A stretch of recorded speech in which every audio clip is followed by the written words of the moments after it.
moment to remember the soothing taste of cassava cake, its textures melting in your mouth. Got it?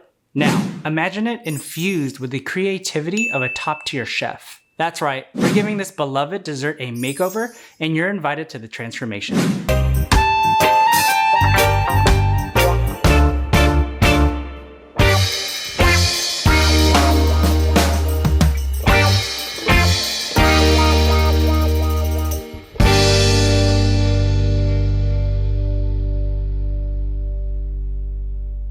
If you're new to the channel, I'm Geronimo, and I'm a professional chef and product designer in the San Francisco Bay Area. So today we're taking a beloved comfort food staple from the Philippines, the cassava cake, and giving it a chef-driven twist. This dessert, deeply entrenched in Filipino heritage, has a unique chewy texture and a subtle mix of tropical flavors. But we're not settling for the ordinary, we're elevating it, crafting a recipe that marries tradition with the refined techniques of a gourmet kitchen. Let's get to know our star of the day, the cassava. In the Philippines, we call it kamoteng kahoy, or some of you may know it as yuca. This resilient root crop is a versatile wonder, thriving in tropical climates. For hundreds of years, it's been a reliable source of carbohydrates and has found its way in a number of traditional Filipino dishes. And today we're paying homage to one of its most delightful creations, the cassava cake. So if this sounds exciting to you, get your aprons on and let's get cooking. Alright, let's roll up our sleeves and dive right in. Let's begin with our star ingredient, the cassava. We're going to need about 2 pounds, which is roughly 900 grams, of fresh cassava root, and we're going to grate it on the fine side of a grating box. Grating the cassava allows us to release its natural juices and create a finer texture for our cake.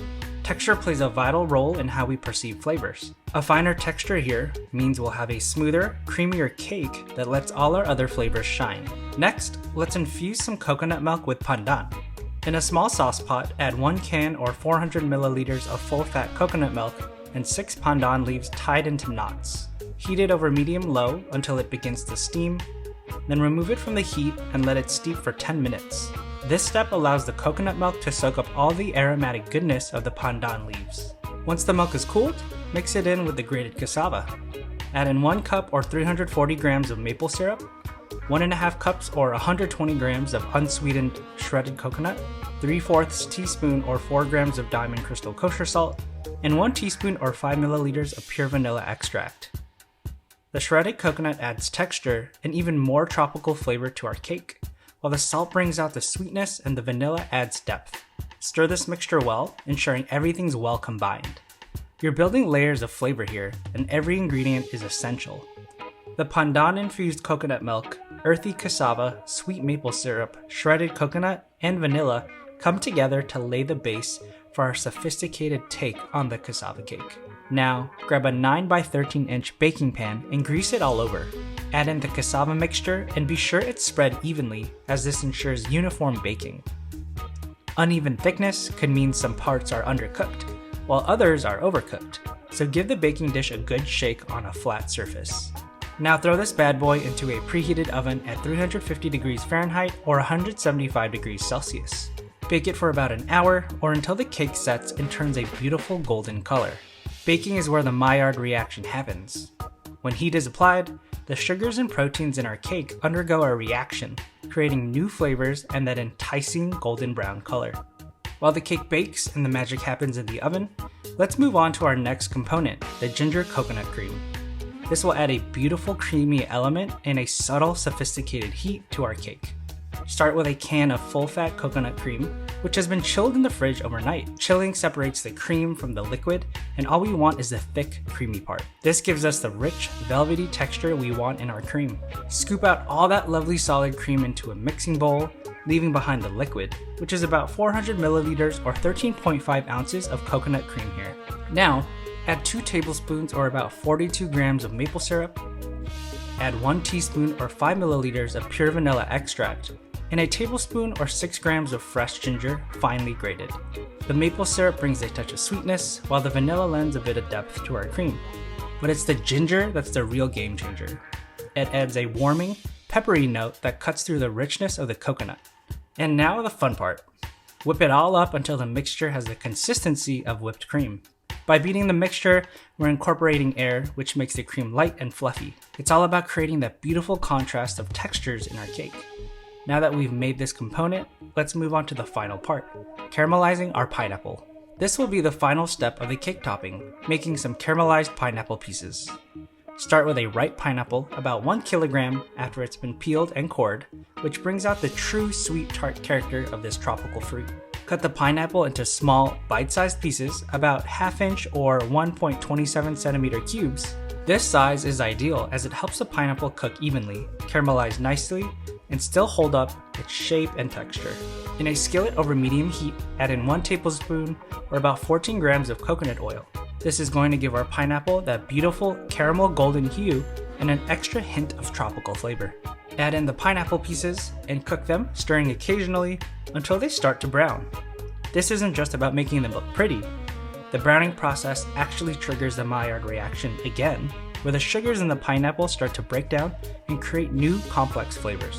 And here comes the sweet twist. We'll drizzle 2 tablespoons or about 42 grams of maple syrup on top.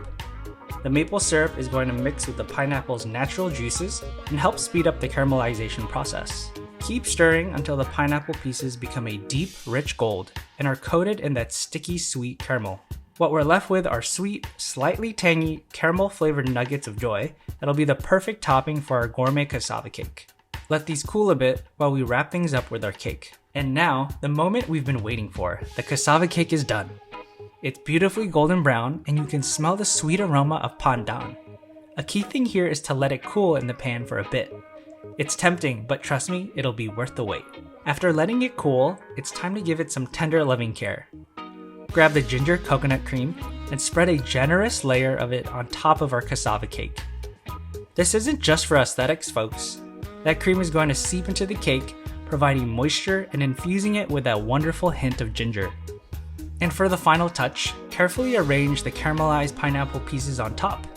It's not just about making it look pretty, each piece will be a burst of flavor that complements the subtle sweetness of the cassava cake. Cut the cake into squares across the baking pan and place it on your favorite plate. And voila! Here we have our gourmet Filipino cassava cake. It's a tropical dream with a chef-driven twist. Every bite promises the comforting textures of cassava, the richness of coconut, the depth of pandan, and the tropical sweetness of pineapple. Alright, it's time to do a taste test and I can't wait to dig in. As you may have noticed, I did make a boo-boo when making this. I didn't let the cassava cake cool down enough. So the ginger coconut cream did melt all over it, but no worries, it'll still taste delicious. So remember that when you cool down your cassava cake, make sure you give it enough time and that it's not too hot. Otherwise, it'll melt the coconut cream. I'm about to dig in and I can't wait to give this a try. For this taste test, I'm gonna get a bite of everything. A little bit of the pineapple, the cake, and some of the ginger coconut cream. And it's really gooey, which is amazing. And bon appetit.